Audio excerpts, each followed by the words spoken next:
Hello everyone, मैं मिथुन सिंह स्वागत करता हूं आप सभी का। आशा करता हूं आप सभी बहुत अच्छे होंगे।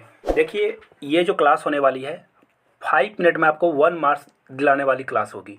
तो सबसे पहले आप लोगों से एक छोटा सा रिक्वेस्ट रहेगा, please do subscribe this channel and press the Chhotu Motu bell icon for the latest update. और ये वीडियो पसंद आए तो इसे लाइक कर दें, और ज़्यादा पसंद आए तो अपने दोस्तों तक इसे ज़रूर से ज़रूर शेयर करें।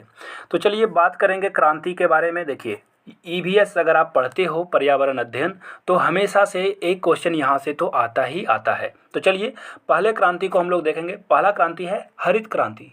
अब आपको पूछा जा सकता है इसमें कि यह किस क्षेत्र से संबंधित है। तो देखिए, यह खाद्यान्न उत्पादन से संबंधित है। खाद्यान्न यानी कि अनाज के उत्पादन से संबंधित है।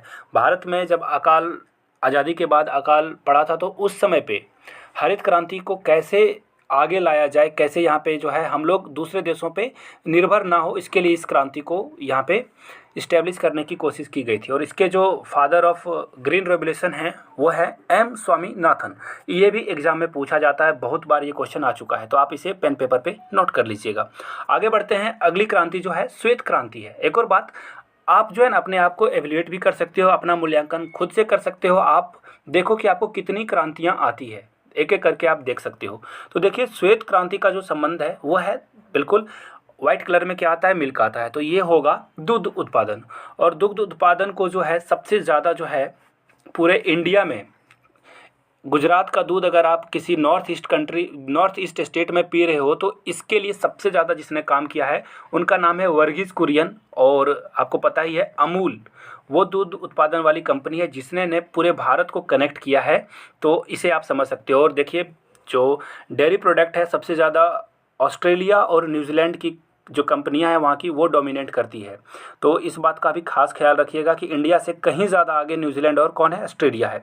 आगे बढ़ेंगे तीसरे क्रांति की ओर।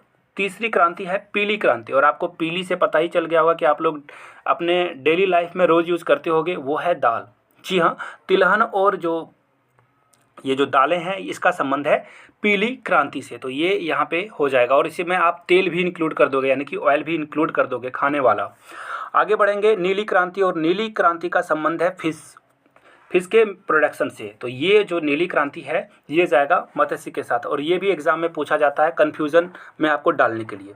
आगे बढ़ेंगे और बात करेंगे पिंक रेवोल्यूशन की। और पिंक रेवोल्यूशन का मतलब होता है प्याज और झींगा मछली के उत्पादन से। याद रखिएगा, झींगा मछली के उत्पादन से। एक और बात, आप जब कहीं और भी पढ़ोगे तो गुलाबी क्रांति का संबंध आपको जो है मटन यानी बीफ वगैरह से भी आपको देखने को मिलेगा, मटन से भी दिखेगा। यानी कि मांस का जो उत्पादन होता है वो गुलाबी क्रांति के अंतर्गत आता है। आगे बढ़ेंगे काली क्रांति की ओर। और काली क्रांति से आप समझ गए होंगे, ये होगा आपका पेट्रोलियम एंड कोल, यानी कि कोयला का जो उत्पादन होगा और पेट्रोलियम का उत्पादन होगा वो होगा काली क्रांति से।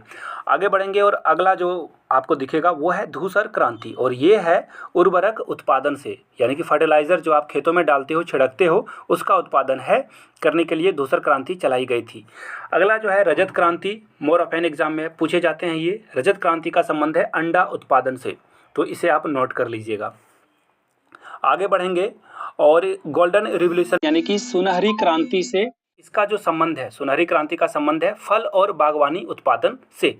अगला है इंद्रधनुष। या देखिए, इंद्रधनुष में कितने कलर होते हैं? 7। तो देखो 7 यानी कि सारे कलर को एक साथ लेकर चलने वाला इंद्रधनुष होता है। तो यहाँ पे आपको एक ट्रिक समझ लेना है कि सभी क्रांतियों को एक साथ चलाने के लिए इंद्रधनुष क्रांति का क्या किया गया था, इस जो है इसे शुरुआत की गई थी इसकी। आगे बढ़ेंगे सदाबहार क्रांति। और ये जो है इसका मुख्य लक्ष्य क्या था? मिट्टी को उन्नत बनाना, फर्टिलाइज बनाना, ताकि जो है और रेन हार्वेस्टिंग। अब रेन हार्वेस्टिंग का मतलब होता है कि पानी का जो है भूमि में उसे जो है वाटर को हार्वेस्ट करना, यानी कि उसे सिंचित करना, ताकि इन फ्यूचर आप उसका इस्तेमाल कर पाएँ। तो आगे अगला जो स्टेप है यानी कि अगली क्रांति है वो है गोल क्रांति। और गोल क्रांति का संबंध है आलू उत्पादन से। तो ये कुछ महत्वपूर्ण क्रांतियाँ थी। आई होप कि आपको ये क्लास इंटरेस्टिंग लगा हो। अगर नहीं भी लगा हो तो कमेंट बॉक्स में आप अपनी राय रख सकते हैं, अपने फीडबैक को रख सकते हैं। तो अभी के लिए फ़िलहाल इतना ही, लेकिन